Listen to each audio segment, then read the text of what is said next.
Buenos días, mis hermanos, que el Señor les bendiga. El año pasado, en domingo pasado, les dije, estamos en la recta final para terminar el año. Pero ahorita estamos saliendo de la meta para comenzar este nuevo año. ¿Quiénes han corrido alguna vez una carrerita de 5, 10 kilómetros, verdad?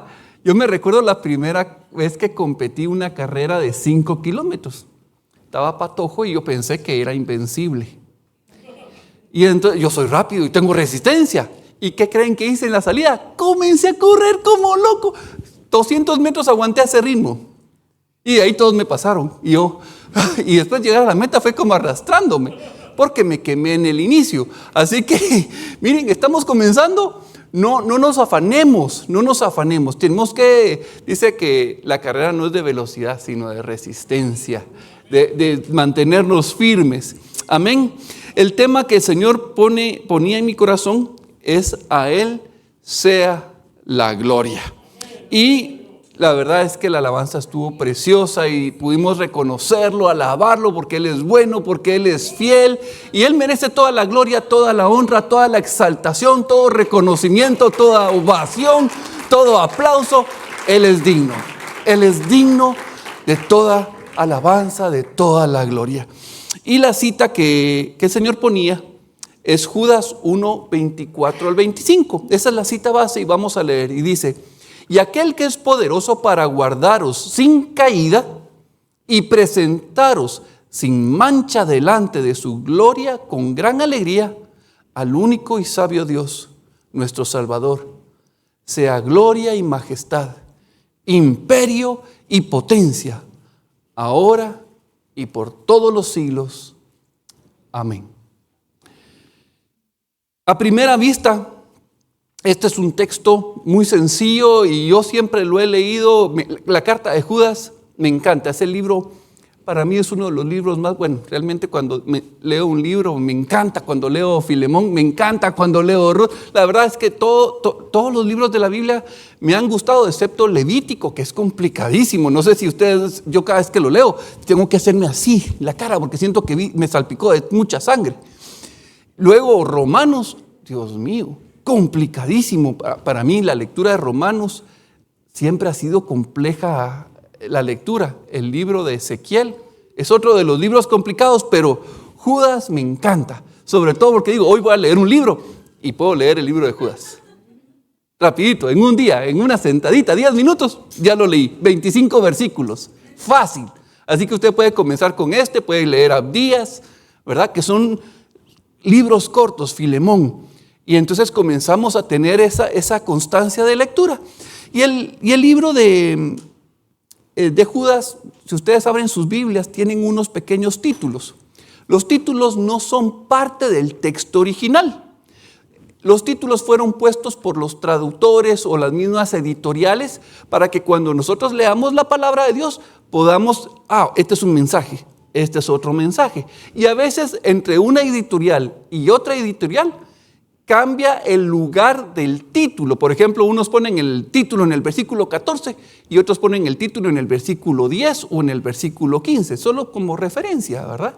Entonces, el título que ustedes van a encontrar en su Biblia, ya sea que estén en su teléfono, en su Biblia física, van a encontrar un título que dice doxología. ¿Ya lo vieron? ¿Verdad? Doxología. Yo siempre cuando llego a la doxología digo, ¿por qué le pusieron un nombre tan complicado? Pero hasta que entendí lo que significaba, dije, no, es sencillo el título, ¿verdad? Pero hasta que entendí la palabra. Y es bien sencilla. Doxo significa gloria, alabanza. Y logía viene la palabra logos, la palabra. Heráclito era un filósofo en Grecia y le dicen Heráclito el Oscuro, porque era algo bravo, enojado, y entonces como no le entendían sus ideas, decían, saber qué está pensando.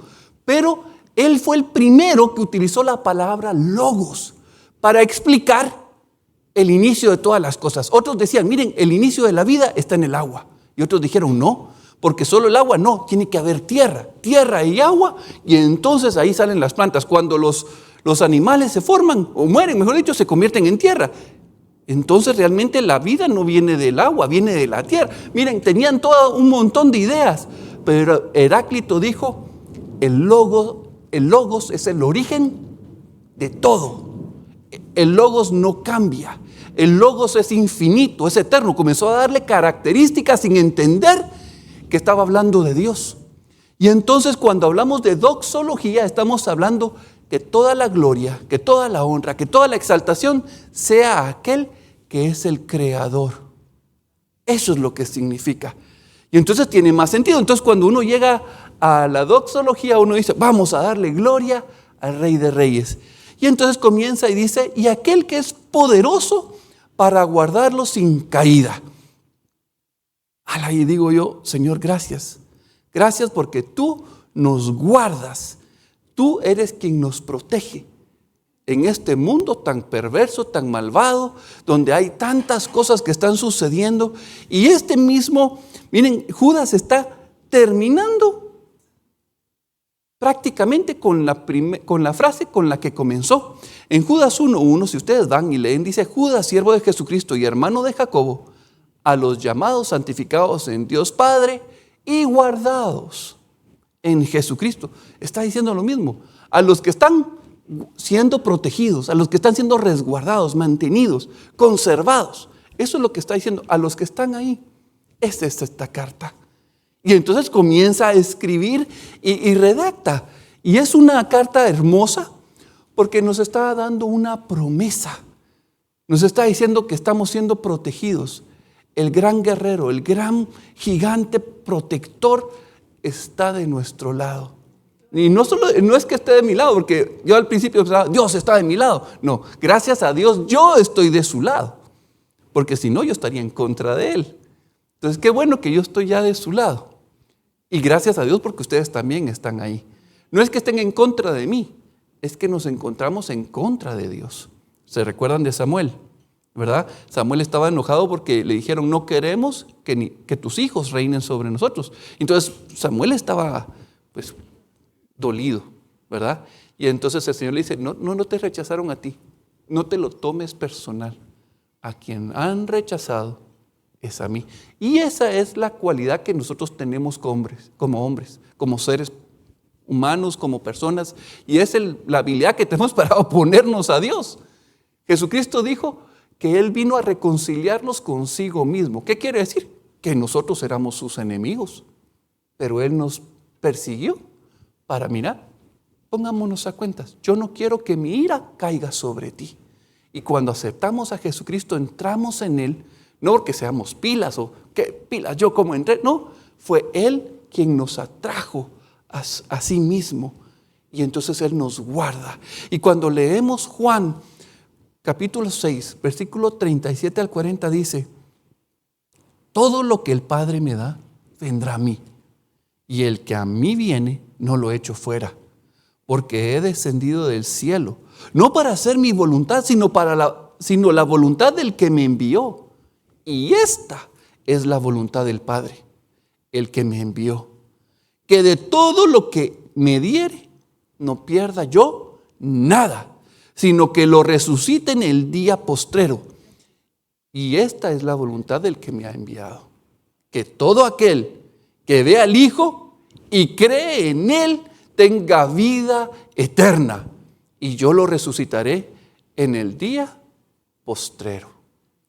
Y entonces entra en mi corazón una gran alegría, porque ¿quién está resguardando mi corazón, mi mente, mi caminar? Hoy César decía que debemos encomendarle al Señor nuestro camino y Él nos va a cuidar, Él va a enderezar nuestra senda. ¿Cómo debemos de vivir confiados en el Señor? Amén. Lo que me llama la atención es que cuando estaba preparando la prédica, iba a comenzar, uno de los libros que utilizo mucho para estudiar, hacer referencias, lo primero que dice es, qué interesante que Judas dice esto tanto en el principio como al final, pero toda la carta está hablando de los riesgos de la caída. No sé si yo no me había percatado, yo solo entraba a la doxología y decía, gloria a Dios, eso significa alabar al Señor. Pero si hago un contexto del libro, prácticamente Judas está diciendo contiendan por la fe. Y no estoy hablando de irme a cualquier lugar a ver que yo demostrar que yo tengo la razón, que es lo que comúnmente hacemos. Tratar de demostrar que mi religión, mi fe, mi posición es la correcta. Pero eso no es contender por la fe. Contender por la fe, él está hablando de resguardar lo que se nos ha dado, lo que hemos recibido en nuestro corazón. Y en el versículo 5 de la carta de Judas, Judas hace referencia y dice: Mas quiero recordaros, ya que una vez lo habéis sabido, que el Señor, habiendo salvado al pueblo, sacándolo de Egipto, después destruyó a los que no creyeron. Y uno, bueno, Señor, ¿y no ibas tú a cuidar al pueblo? Y entonces comienza uno a preguntarse: Señor, ¿qué sucede aquí? Tú dices que eres bueno para cuidarnos, pero aquí murieron personas. Y entonces tenemos que ser honestos con el Señor y decirle: Señor, no entiendo, ¿qué está pasando? Y entonces el Señor viene y resalta palabras y dice: es que no es que yo no los haya cuidado, es que ellos no creyeron, no me creyeron. El problema no estaba de mi lado, yo de verdad los amo, los quiero proteger, los resguardo, pero hay una decisión de tu lado. ¿Quieres conmigo o no quieres? Porque si la situación es: yo te protejo, pero te retengo y te pongo aquí y te agarro de tal manera, entonces ¿qué? Ya no tienes libertad, ya no tienes libre albedrío, yo te estoy obligando, entonces no te estoy protegiendo, te estoy reteniendo a la fuerza. ¿Han oído de Dios que los retenga a la fuerza y los obliga a hacer algo? Entonces Dios respeta tu libertad. Por ejemplo, yo me levanto ahorita y veo a Dorita y me la acerco y ¡pah! Le pego una bofetada. Y ustedes dirán: Dios, ¿por qué lo permitiste? Y el Señor: pero miren, yo le di libertad a Juan José, y en esa libertad, él en su ira, ¡pah! Pero ¿qué es lo que hacemos? Le echamos la culpa a Dios. Dios, ¿por qué permitiste? Si ustedes leen el libro de Job, ¿qué es lo que hace Job todo el tiempo? Echarle la culpa a Dios. Dios, lanzaste todas tus saetas con veneno contra mí, me arremetiste contra mí, me estás viendo que estoy en el suelo y todavía me sigues dando palo. Pero ¿quién fue el que trajo todas estas cosas? El príncipe de este mundo. Y en el Ministerio de Aguas Vivientes, que es muy bonito con este Ray Comfort, ellos sacaron un programa que me recuerdo, lo vi hace unos 17 años, y dice: el mejor secreto guardado por el enemigo, por Satanás. No me recuerdo cómo lo ponían. ¿Cuál es? Que no existe el infierno, no existe el diablo. Esa es la mejor estrategia del enemigo: hacer creer que él no está. Y entonces, ¿qué hacemos? Enfocamos todo en Dios. Pero entonces aquí el Señor nos comienza a mostrar que el problema está en nuestras propias elecciones. Y entonces Judas 6 nos habla del segundo ejemplo. Dice: y los ángeles que no guardaron su dignidad, sino que abandonaron su propia morada, los ha guardado bajo oscuridad en prisiones eternas para el juicio del gran día. Miren, estos ángeles vivían delante de la presencia de Dios. Y entonces hay dos palabras. Una: no guardaron su dignidad. No les importó la profesión que ellos tenían, la profesión de alabar, de honrar, de glorificar, de exaltar a Dios. Lo abandonaron. Ellos dijeron: no vale la pena llegar a alabar al Señor. Y no solo abandonaron su dignidad como alabadores, como entes, como seres espirituales, rindiéndose delante de Dios, reconociéndolo, sino que abandonaron su morada. Miren, no abandonaron una casita. Ellos vivían delante de la presencia de Dios. Y ellos dijeron: no queremos vivir más ahí. ¿Será que Dios los está sacando o fue una elección? Yo leo que es una elección, ¿verdad? Y entonces, qué terrible escenario. Y luego nos pone un tercer ejemplo. Miren, dice Judas 1:6: o como Sodoma y Gomorra y las ciudades vecinas, las cuales de la misma manera que aquellos, habiendo fornicado e ido en pos de vicios contra la naturaleza. Miren, esa frase, ido en pos, es haber ido corriendo hacia. Ellos corrieron hacia el pecado. Ellos corrieron contra sus deseos. Y entonces fueron puestos, por ejemplo, sufriendo el castigo del fuego eterno. La historia de Sodoma y Gomorra la conocemos porque Dios quería que supiéramos cuál es el fin de aquellos que no creen, de aquellos que no guardan su dignidad, que abandonan la presencia del Señor y que corren hacia el pecado. Interesante, ¿verdad? Pero ¿saben quién es uno de los casos que a mí me impacta? La historia de Adán y Eva. Ellos vivían en la presencia del Señor, en el jardín de los deleites, en el jardín del deleite. Y ellos, por engaño, miren, son diferentes situaciones. Aquí no es que no creyeran, ellos fueron engañados. Y porque fueron engañados, pecaron, cayeron. Entonces vemos otro caso. Miren, toda la Biblia nos habla de una situación tras otra. La incapacidad del hombre de cumplir la ley. De que fallamos, de que pecamos. Y Judas toma como referencia otros 3 casos. Están los primeros 3, ¿sí? Estamos hablando de Israel como pueblo que salió de Egipto, de los ángeles que no guardaron su dignidad y abandonaron su morada, y estamos hablando del tercer caso, que es de Sodoma y Gomorra. Pero luego Judas viene y habla de 3 personajes: Caín, Balaam y Coré. Cuando hablamos de Caín, nos dice el camino de Caín.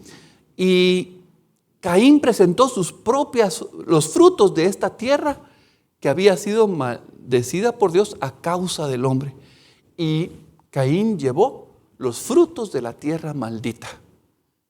Ahora muchos piensan que los frutos eran podridos y feos y por eso los estaba presentando, que era una actitud fea. Pero la verdad, yo creo que Caín quería agradar a Dios, pero pensaba en sus propios caminos. Y presentó frutos muy buenos de la tierra, pero que estaban maldecidos por la misma tierra. Nunca dice si eran malos o buenos frutos. Esta es una interpretación personal, pero eso es lo que yo, por la lectura, es lo que yo entiendo. Y cuando él presenta los frutos, y Abel presenta los frutos, el corderito, Abel es acepto, pero Caín no. Los dos tienen un corazón malvado y perverso, pero uno presentó el sacrificio como Dios decía, y el otro no. Y entonces, ¿qué fue lo que pasó? Leemos en Génesis 4:7, que antes de que Caín matara a Abel, Dios le habla a Caín y le dice: si bien hicieres, ¿no serás enaltecido? Y si no hicieres bien, ¿el pecado está a la puerta?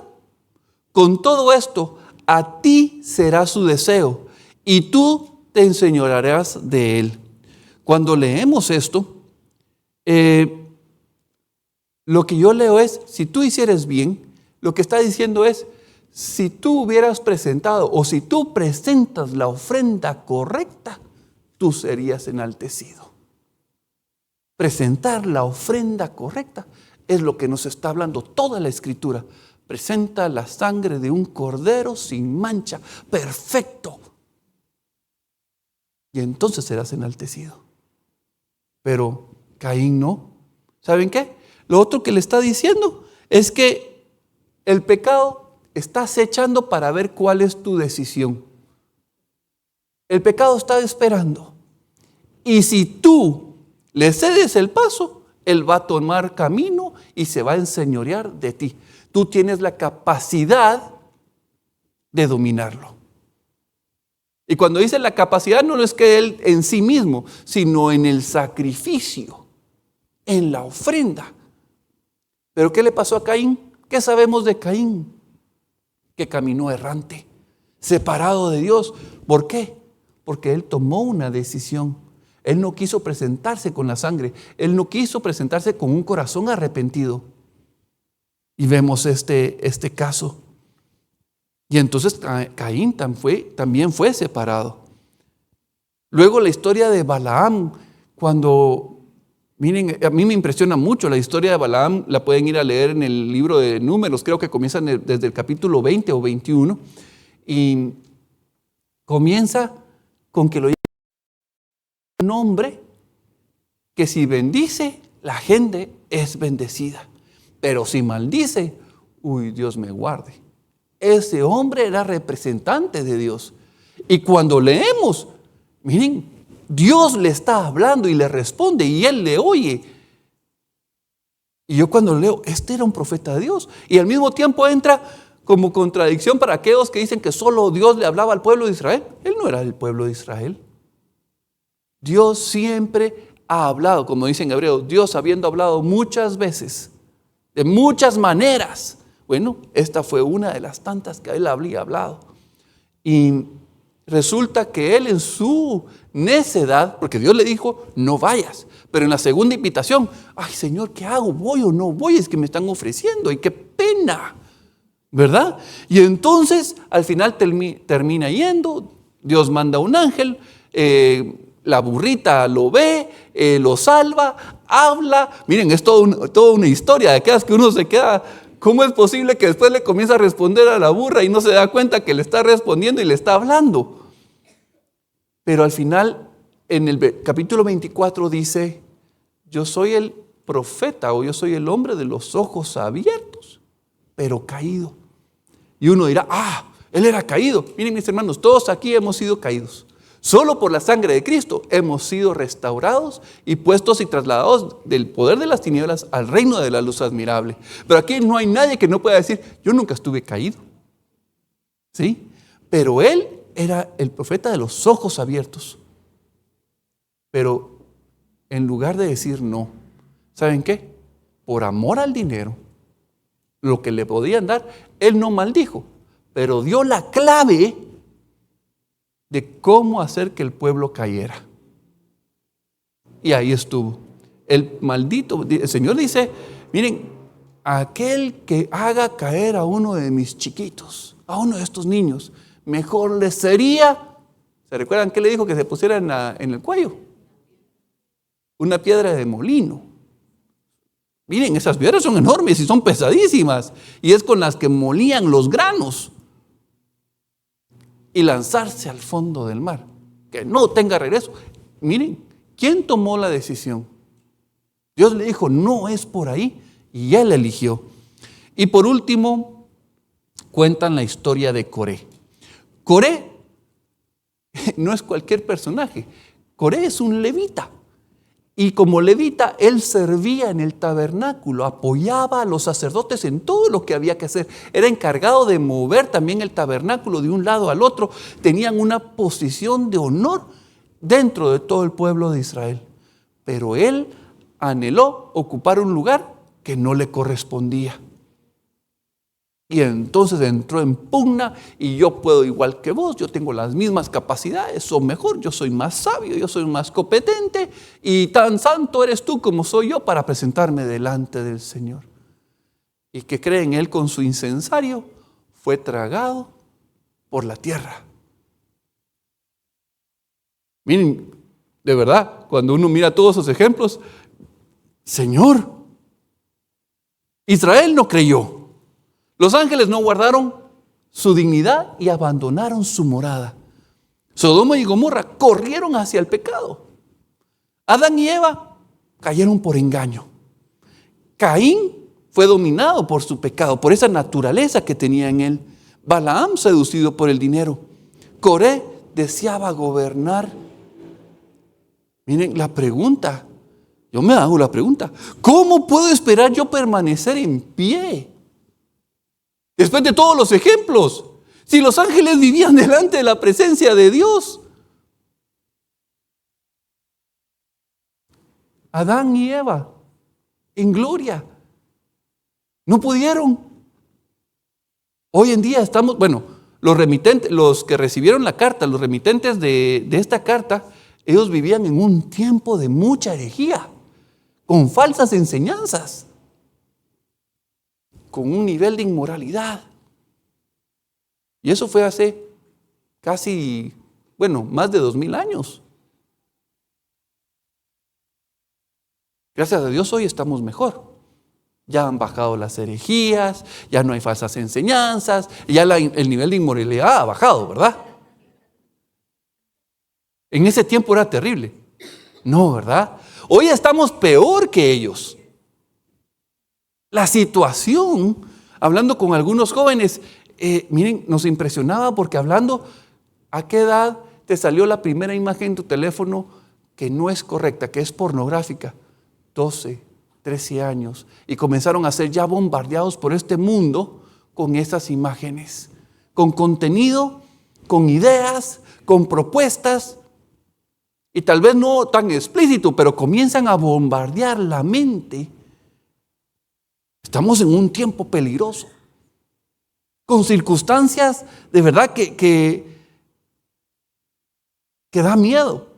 Y entonces, Señor, ¿cómo puedo esperar yo permanecer en pie? Y mira todos los ejemplos que Judas nos está poniendo, que yo sé que tú los estás poniendo y que están puestos como nosotros, como dice 1 Corintios 10, que fueron puestos como ejemplo para nosotros.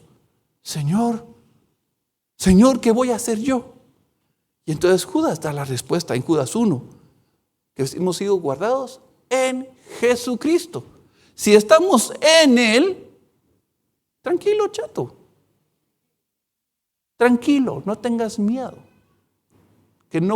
¿Cómo es? ¿Que no cunda el pánico o que no panda el cúnico?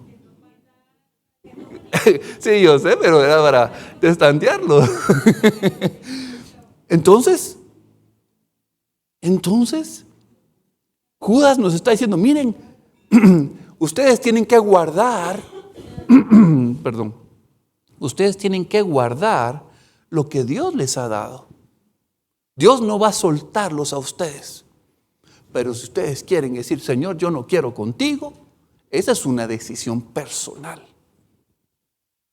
Hay mucha gente que dice, yo no quiero, no es que lo digan directamente, yo no quiero con Dios.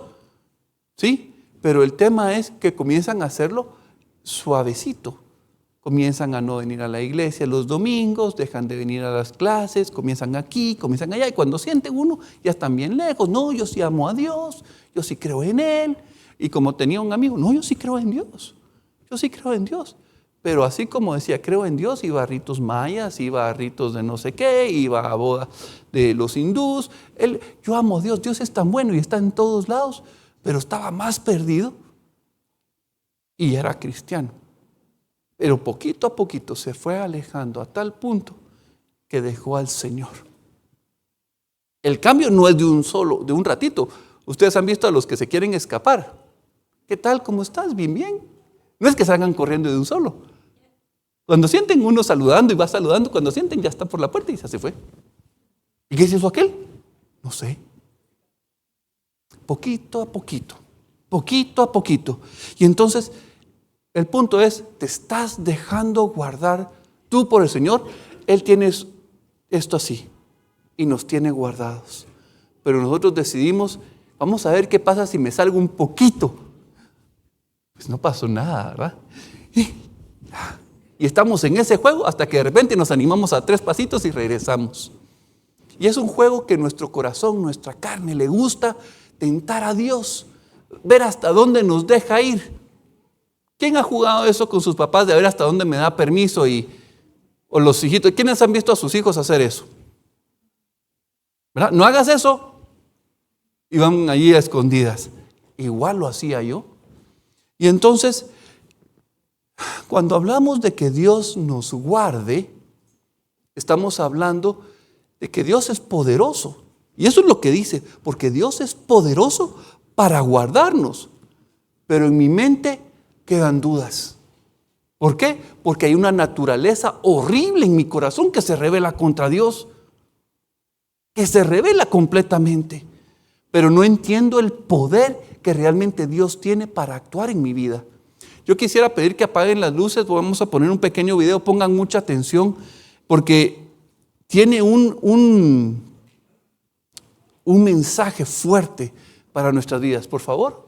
Seguramente has escuchado antes la palabra santo, o por lo menos la has cantado 1 o 2 veces en la iglesia. Y para la mayoría de las personas, esa idea está conectada solamente con ser una persona moralmente buena. Así que Dios es moralmente perfecto. Así es, eso es una parte. Sin embargo, en la Biblia, la idea de la santidad es aún más grande y más rica. Lo que está describiendo en realidad es cómo Dios es la fuerza creativa detrás de todo el universo. Él es el único ser con el poder de crear un mundo lleno de belleza y vida. Así que todas estas habilidades hacen de Dios alguien completamente único. Ese es el significado de la palabra santo. Una forma útil de pensar en la santidad de Dios es usar el sol como metáfora. El sol es único, por lo menos en nuestro sistema solar, y es realmente poderoso. Es la fuente de toda la hermosa vida de nuestro planeta. Pudieras decir que el sol es santo y pudieras llevar aún más lejos esa metáfora y decir que toda el área alrededor del sol también es santa. Porque entre más te acercas al sol, se vuelve más intenso. Exacto. Así que ese mismo poder y bondad que genera toda esta vida también es peligroso. Me refiero a que el sol, si te acercas demasiado, te aniquilará. Y de la misma forma, existe una paradoja en el centro mismo de la santidad de Dios. Porque si eres impuro, su presencia es peligrosa para ti. Y no porque sea mala, sino porque es demasiado buena. Y la primera vez que vemos esta paradoja de la santidad de Dios es en la historia de Moisés y la zarza ardiente. Es aquí donde Dios le dice a Moisés que se quite sus sandalias porque está parado en tierra santa. Moisés cubre su rostro con temor y Dios le dice, no te acerques más. Es intenso, ¿eh? De hecho, la intensidad de la santidad de Dios se explora en las historias del templo de Israel, que era el lugar en donde estaba la presencia santa de Dios. En el centro del templo estaba una habitación llamada el lugar santísimo. Es el punto de acceso de la presencia de Dios.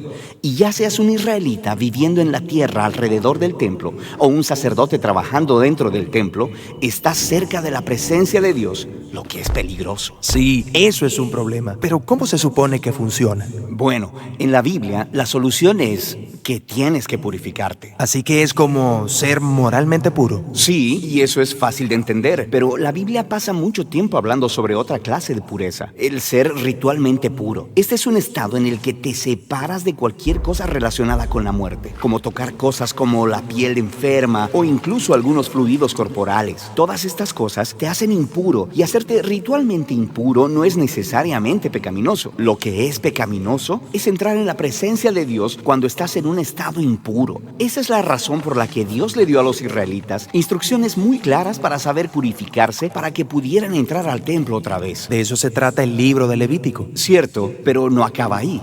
Esta idea sigue desarrollándose, así que luego en las Escrituras encontramos una historia muy interesante de un profeta llamado Isaías. Él tiene una extraña visión en la que se encuentra en el templo y está justo en la presencia de Dios. Él está aterrado. Él conoce las reglas. Él no debería estar ahí. Él tiene miedo de ser destruido. Y luego está esta extraña criatura llamada Serafín. Bastante extraña. Totalmente. Así que vuela con un carbón encendido y sella los labios de Isaías con el carbón. Y dice algo muy extraño. Es quitada tu iniquidad y perdonado tu pecado. Entonces, ese carbón encendido purifica a Isaías de alguna manera. Así es, y es sorprendente, porque normalmente si tocas algo impuro, eso te transmite su impureza. Pero ahora tenemos una nueva idea de que tienes un carbón, un objeto muy puro y santo, y eso tocó a Isaías y le transmitió su pureza. Isaías no es destruido por la santidad de Dios, es transformado por ella. Las implicaciones de esto son enormes. Pero hay un desarrollo más, esta vez de otro profeta, Ezequiel, y él tiene esta visión donde él está parado en el templo y ve agua goteando del templo, se convierte en un torrente y luego crece hasta convertirse en un río profundo que comienza a fluir a través del desierto, dejando un rastro de árboles verdes detrás de él. Desemboca en el mar muerto, haciendo todo fresco, dándole vida. Así que en lugar de purificarte primero y luego entrar al templo, aquí la santidad de Dios sale del templo y purifica las cosas, dándoles vida. Pero, ¿qué significa todo esto? No lo sabemos hasta que conocemos a Jesús. Él dice que Él es el cumplimiento cumplimiento de todas estas visiones antiguas, pero de forma sorprendentemente nueva. Así que Jesús iba de un lado a otro tocando a personas que eran impuras, personas con enfermedades en la piel, una mujer con sangrado crónico o gente muerta. Y cuando Él las toca, su impureza debería transferirse a Jesús. Pero en lugar de eso, la pureza de Jesús se transmite a ellos y sana sus cuerpos. Jesús es como ese carbón santo en la visión de Isaías. Así es. Y Jesús dijo que Él era la encarnación humana de la misma santidad de Dios y que Él y sus seguidores eran ahora el templo de Dios.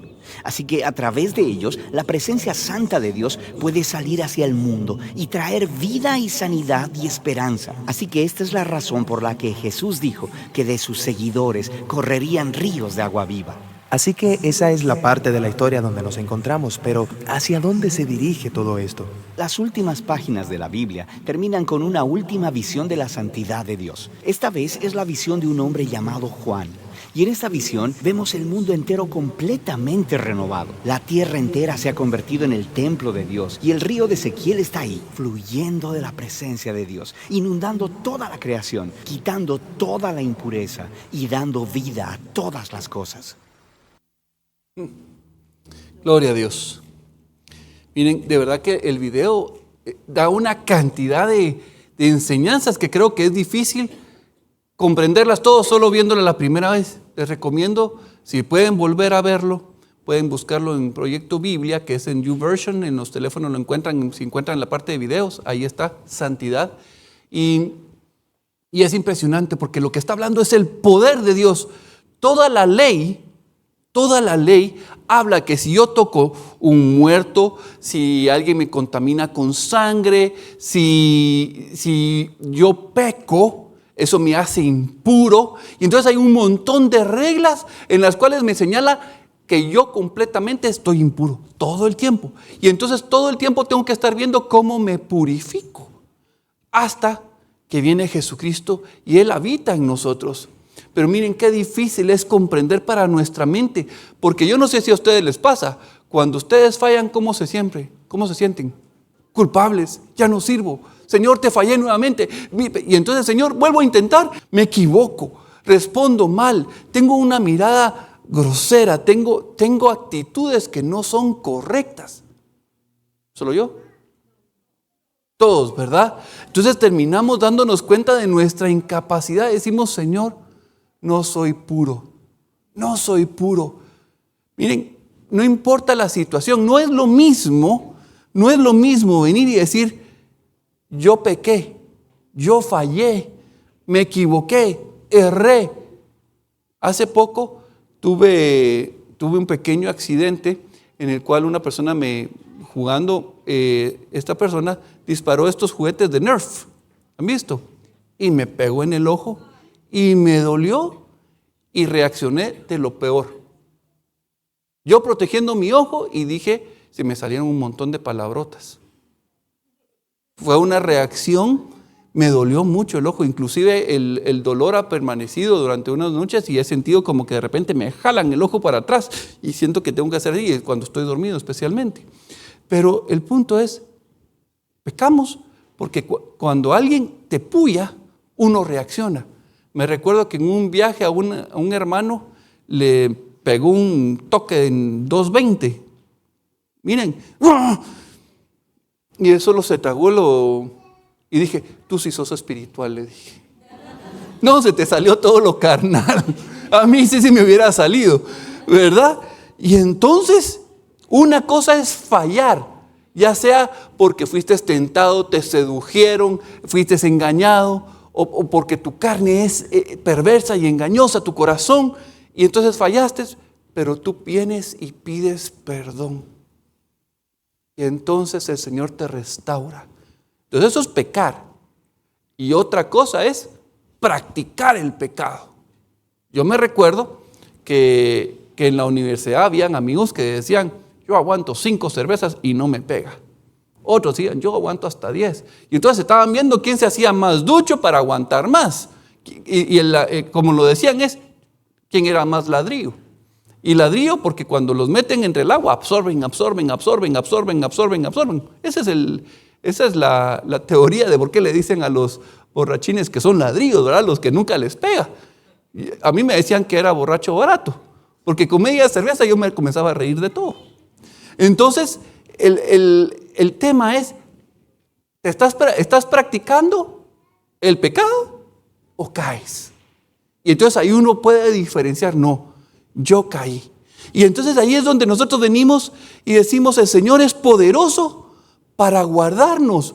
¿Por qué? Porque Él dice en 1 Juan 3:2, amados, ahora somos hijos de Dios y aún no se ha manifestado lo que hemos de ser. Miren, en mí todavía no se manifiesta esa naturaleza de Cristo, de amor. No, yo todavía tengo problemas aquí en mi corazón. Pero ¿qué es lo que dice? Todavía no se ha manifestado. No se ha manifestado. Y si pecamos, dice también Juan más adelantito, dice, abogado tenemos ante el Padre para pedir perdón, ser reconciliados y mantenernos limpios. Cada vez que pedimos perdón, reconocemos nuestra falta, ese carbón viene y nos toca. Jesucristo en nosotros, esperanza de gloria. Y entonces, Señor, no es que yo haga, miren, eso de santidad, vivir en santidad, no es que yo viva moralmente bien. Ser santo es que Dios imparte su santidad en mi vida. Es que Él viene a habitar en mí y su poder se hace manifiesto. Y entonces comienzo a ver la carta de Judas con más, ¿cómo lo diría? Con más respeto, con más, con lucidez. Pero hay más gratitud en mi corazón porque ahora entiendo más. Porque Dios nos protege y nos guarda. Él es el que quiere que estemos con Él. Y vean esto. Dice en versículo 24, dice que Dios es poderoso para guardarnos sin caída. Y nos va a presentar delante del Padre. Y nos va a presentar sin mancha delante de su gloria con gran alegría. Él quiere presentarnos. Y aquí Judas dice que cuando Él nos presente, lo va a hacer con gran alegría. Y en Hebreos dice, puesto los ojos en Jesús, el autor y consumador de la fe, el cual, por el gozo puesto delante de Él, sufrió la cruz. ¡Qué gozo le pusieron delante de Él! Que dijo, yo voy a la cruz y sufro todo el oprobio, sufro la dominia de llevar el pecado, de ser separado, de sufrir la muerte. Y Él lo sufrió con gozo, porque había algo que Él iba a recibir. Él iba a tener un privilegio. ¿Qué privilegio era eso que Él luchó para tenerlo? Bueno, Judas dice, presentarnos delante de Dios, delante del Padre. Pero no solo nos presenta, tenemos que entender el contexto de la Biblia. Dice que Él va a presentar a su iglesia. Y la iglesia es su amada. La iglesia es su novia. Yo no sé, pero yo cuando presenté a Marcela en mi casa, yo me sentía orgulloso de ella. ¿Cómo te sientes o cómo te sentiste tú que ya estás casado en llevar y presentar a la amada ante tus papás, ante tu familia? Y eso es lo que Jesucristo se siente orgulloso de su amada. Ese es el gozo de Él, llevarnos delante del Padre.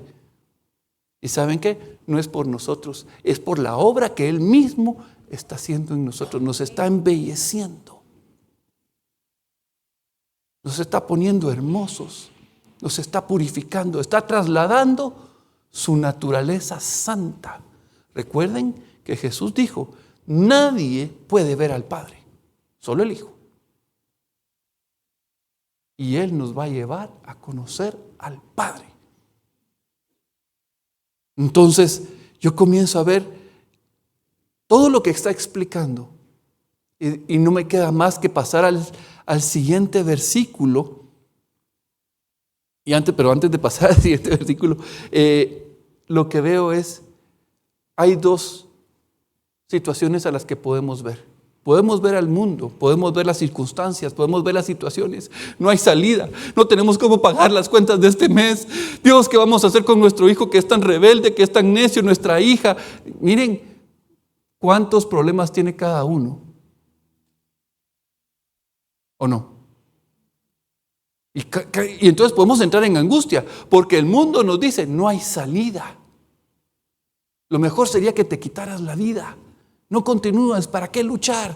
Eso es lo que el enemigo quiere. Y entonces comenzamos a oír las voces de Satanás, induciéndonos, tentándonos, el mundo, ofreciéndonos, pero inclusive nuestra propia carne, no servís para nada.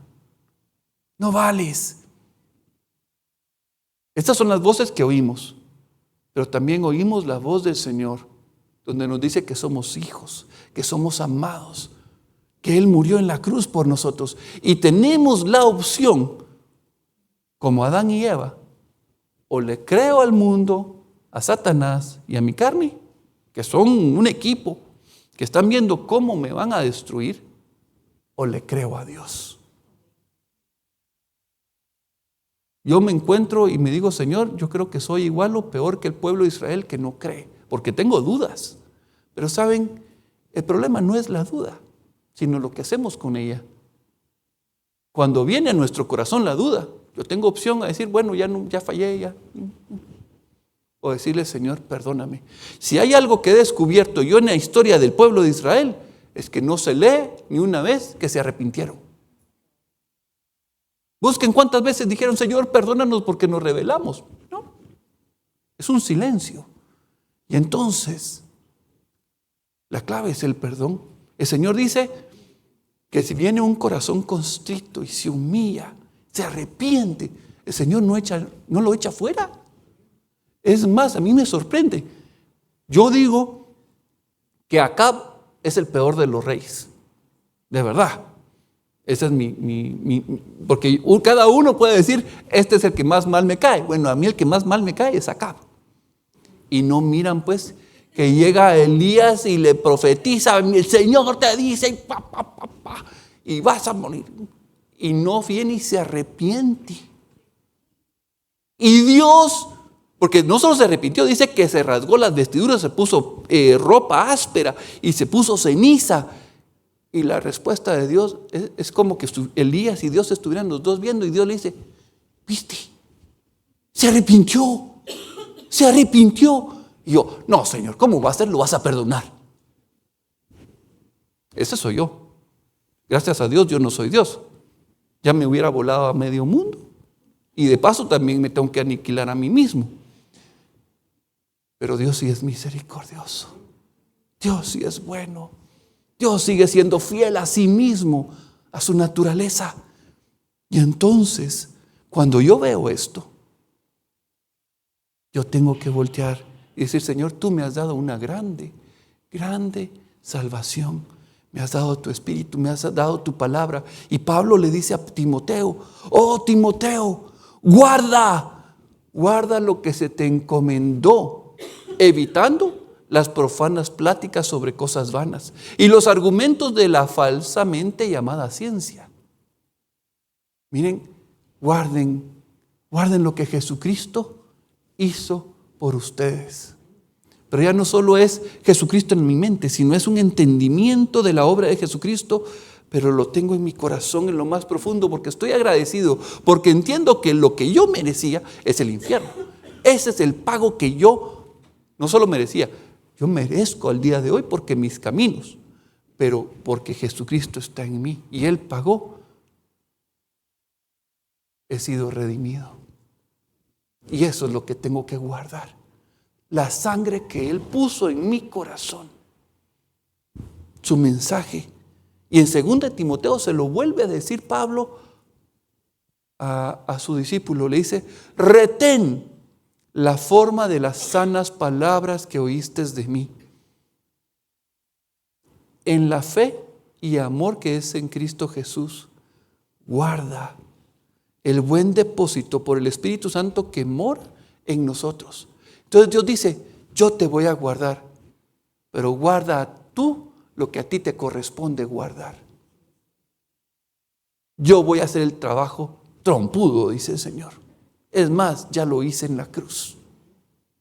Te toca guardar a ti. Y guardar a ti es mis palabras. Guárdalas. No las olvides. Y si fallas, abogado tienes con el Padre. Miren qué hermoso. Y entonces cuando uno dice doxología, de verdad que el Señor merece toda la gloria y toda la honra. Porque miren, Él de verdad nos está guardando. ¿Saben qué? Todavía no ha pasado, pero nos quiere presentar. O sea que nos está preparando para presentarnos sin mancha delante del Padre. Y cómo no, mi corazón no va a estar agradecido cuando los alabadores vienen y dicen: pasen adelante y alaben al Señor.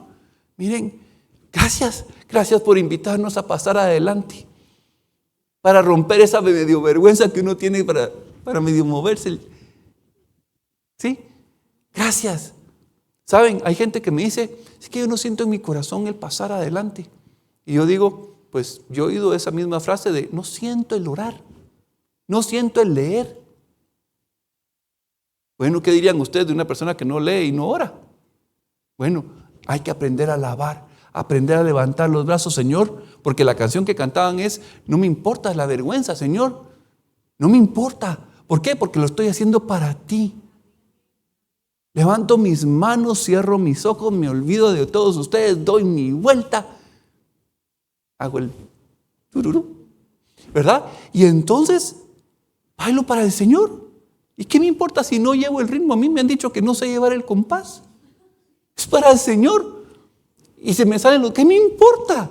Es para Él. ¿Saben qué? Todo lo que yo hago es malo, pero Jesucristo lo convierte en algo bueno y lo presenta al Señor. Es como, ¿cómo le llaman a la aplicación esa que arregla la voz? Autotune. ¿Sí? Ok. Bueno, Jesús es mi autotune para el Señor. Él me arregla, me hace ver bien, me hace oír bien ante el Padre. Y entonces seguimos leyendo en el versículo 25, dice: al único y sabio Dios. Él es el único Dios. ¿Y saben qué? Es el único que realmente es sabio. Pero ¿saben qué? ¿Cómo me cuesta creerle que es el único sabio? Porque yo creo que mis caminos son mejores. ¿Alguien que crea que sus caminos son mejores?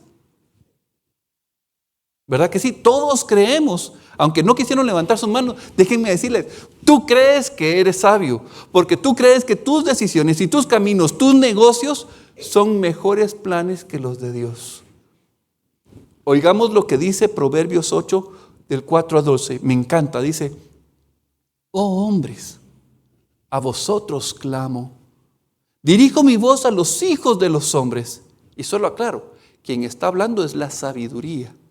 Este es el capítulo de la sabiduría. Entended, oh simples, entiendan discreción.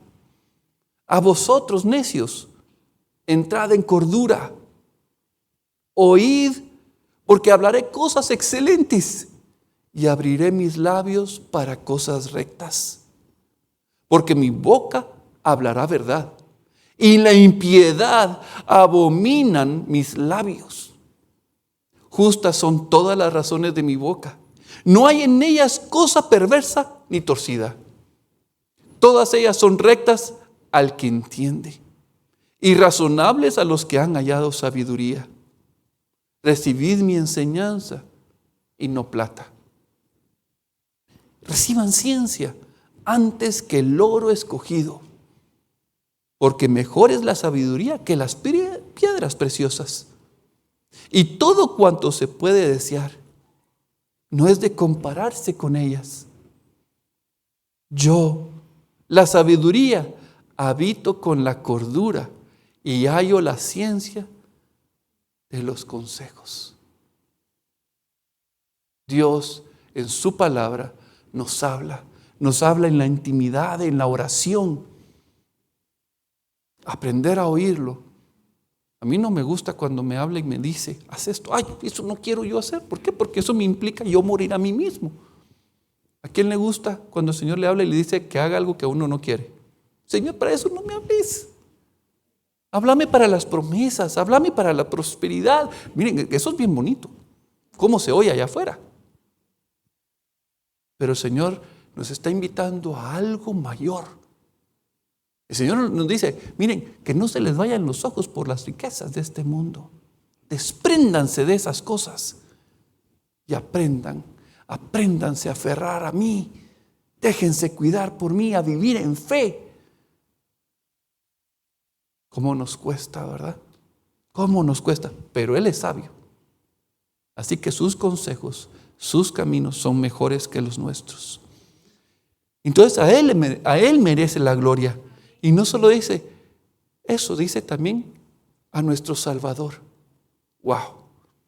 Miren, nuestro Salvador es tremendo. Y junto la parte de la sabiduría con Salvador, porque en Corintios Pablo dice la locura de la cruz. De verdad que es una locura. Nosotros ahorita, 2000 años después, la cruz es normal pensar que Dios murió en una cruz. Pero posiciónense históricamente en ese punto en donde la historia decía, aquel que es colgado en un madero, maldito. Maldito es. Y vaya que la muerte en cruz era para los malditos, para los delincuentes.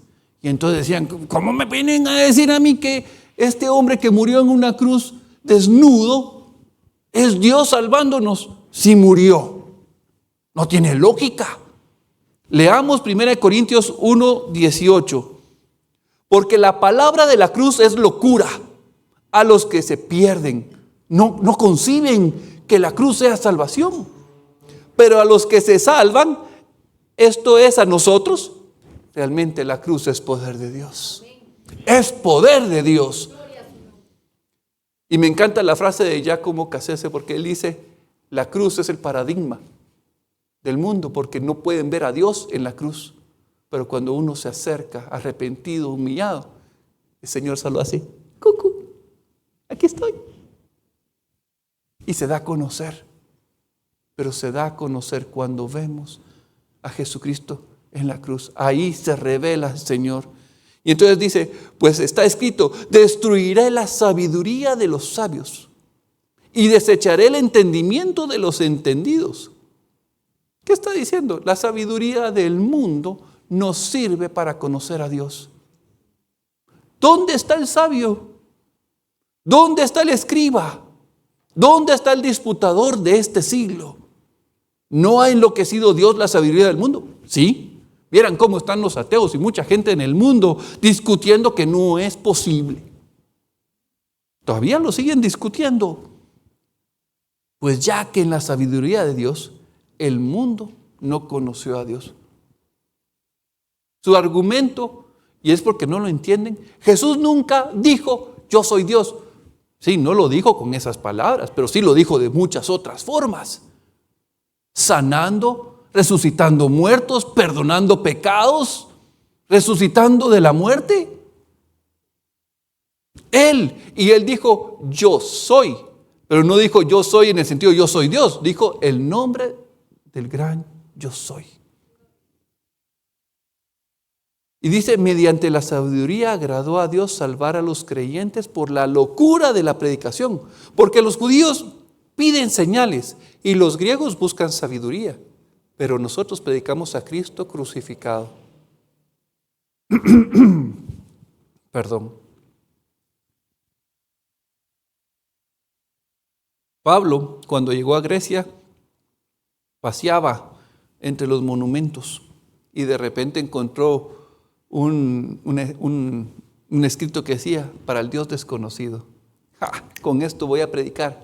Y entonces comenzó a hacer una prédica. ¿Y cuántos se quedaron? Ninguno. Bueno, pocos. Otro día te oiremos.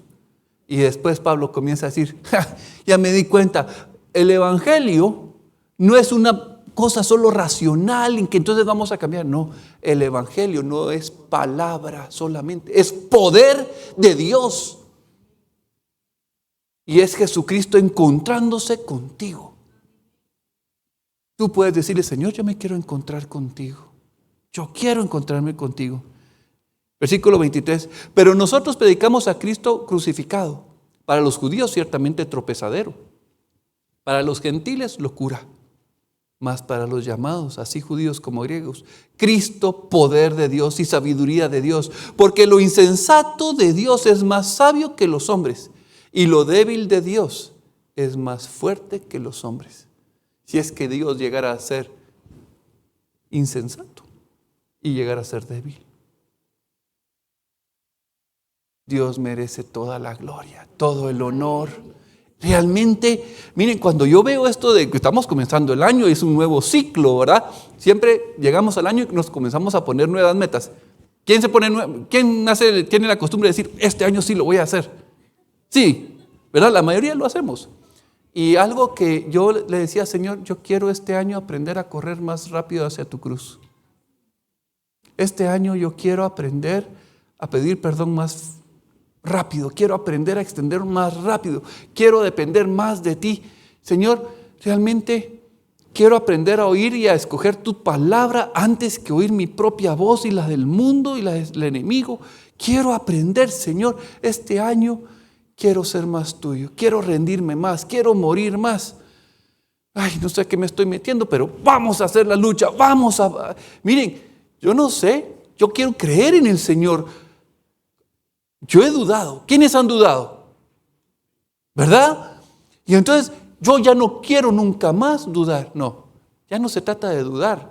Señor, cada vez que venga la duda, quiero agarrarla del pescuezo y traerla delante de ti. Señor, aquí está esta. Tiene que llegar al altar y confesarla. No dejar que siga dando vueltas en el corazón. Porque darle chance a que dé vueltas es darle oportunidad a que vaya haciendo guaridas, vaya haciéndose conocido de otros enemigos que ya le di chance en mi corazón. Porque hay fortalezas, hay argumentos. Entonces cada vez, Señor, que siga cayendo, que sigan cayendo delante de ti los enemigos que están aquí. Que tu obra sea aquí en mi vida. Y cómo me ha costado entenderlo, porque una de las cosas que el Señor me habla una y otra vez es que no es mi responsabilidad la congregación, que no es mi responsabilidad el que la gente se convierta. No es mi responsabilidad que ustedes el día de hoy oren al final y que sean transformados. No, yo estoy hablando lo que el Señor me está hablando a mí y lo estoy repitiendo. Señor, esta es mi tarea, se la estoy repitiendo a Él. Y si ustedes reciben algo, esa ya es obra del Señor. Mía no es que ustedes vengan y digan, Señor, es cierto. No. Yo no los puedo cambiar a ustedes, ni me puedo cambiar a mí mismo. Soy un necesitado del Señor. Soy un necesitado del Señor.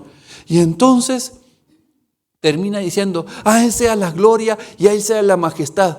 Pero no solo eso, dice también el imperio y potestad.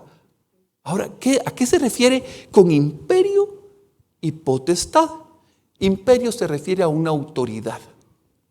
Y potestad se refiere a un poder. ¿Sí? Cuando alguien te dice levanta las manos y alaba al Señor, tú las levantas. Pero hay otros que te dicen arriba las manos. Arriba las manos. ¿Verdad? Y entonces ¿usted qué hace? Levanta las manos. ¿Por qué? Porque tienen un poder. ¿Tiene el poder de matarte o no? Y uno dice, me rindo, por favor. Yo puedo venir y hacerlo ante Dios y hacerlo libremente. Decirle, Señor, levanto mis manos, me rindo. O como dice Osberto, levanto mis manos para decirte, papá, qué bonito. Pero cuando te ponen una pistola arriba las manos, tienen un poder. Y cuando hablamos de imperio, hablamos de una autoridad. Hay, a través de la historia, han habido gobernantes, ¿sí?, que han tenido una autoridad, han tenido el imperio. A esto se les llamaba déspotas. Y estos déspotas es tiranos. Personas que llegan al poder bajo manipulación, porque lo roban, porque lo toman. Entonces hay dos formas de tener el poder. Una autoridad legítima y una autoridad robada. Jesucristo aquí nos está hablando que Él tiene la autoridad legítima. Él tiene esa autoridad y tiene el poder. ¿Cómo lo sabemos? Porque en Mateo 28, 18 Él dijo, y se acercó y Jesús se acercó y les habló diciendo, toda potestad me ha sido dada en el cielo y en la tierra. Yo soy la autoridad máxima. Todo va a ser puesto bajo mis pies. Yo soy el gobernante. Yo tengo el poder. Qué hermoso, ¿verdad? Entonces, yo quisiera que cerráramos nuestros ojos y vamos a orar. Puede ser que tú tengas en tu corazón que te has alejado, que te has apartado de Él. Puedes ver la mancha en tus vestiduras. Puede ser que no te sientas resguardado porque te has alejado del Señor. Tú puedes decirle: Señor, quiero pedirte perdón porque mis decisiones han sido contra ti. Perdóname, Señor, por mi orgullo. Perdóname, Señor, por mi soberbia. Perdóname, Señor, porque he tomado actitudes contra ti. Mis respuestas han sido contrarias a tu voluntad. Ya no soy el mismo de antes. Yo sé que has ganado mucho en mi corazón, pero todavía me sigo rebelando. Todavía hay áreas que deben de morir. Y hoy quiero rendirlas delante de ti, porque quiero vivir en ti. Como Pablo dijo, lo quiero perder todo para ser hallado en ti. No en mi justicia, en tu justicia. Quiero ser hallado en ti. Señor, tenemos la promesa que si hemos fallado, tenemos abogado. Tú eres mi abogado. Por favor, perdóname por mi negligencia, por mi apatía, por mi inconstancia. Quiero acercarme a ti por medio de la sangre de tu Hijo amado. Y quiero, Señor, comenzar a vivir como tu palabra dice: lo viejo ya pasó, de aquí en adelante somos nuevos en ti. Somos nuevos en ti, somos nuevas criaturas, porque tú has venido como carbón encendido a morar en nuestra vida. Y tú eres poderoso. Tú eres poderoso. Y por eso puedo levantar mis manos, puedo alzar mi voz, puedo abrir, Señor, mis labios en gratitud y reconocerte que a ti, solo a ti, te pertenece toda la gloria, todo el honor, toda la exaltación. Tú eres el dueño de todas las ovaciones, Señor. Tú eres el dueño de todos los aplausos. Tú eres el dueño de mi vida. Y vengo a reconocerte como el único Señor, como el único Creador. No hay nadie fuera de ti, Señor. Te reconozco como el único Salvador. Te reconozco a ti como el único realmente sabio. Fuera de ti no hay nadie, no hay nada. Tú eres quien sustenta nuestras vidas. Eres tú, Señor. Eres tú. No quiero, Señor, solo decir que tú mereces la gloria y mi vida no te la rindo. Yo quiero rendirme completamente a ti para que en mi vida tu nombre sea exaltado, para que tu nombre sea levantado y reconocido, Señor. Tú eres el único que merece toda la gloria y todo el honor y toda la exaltación.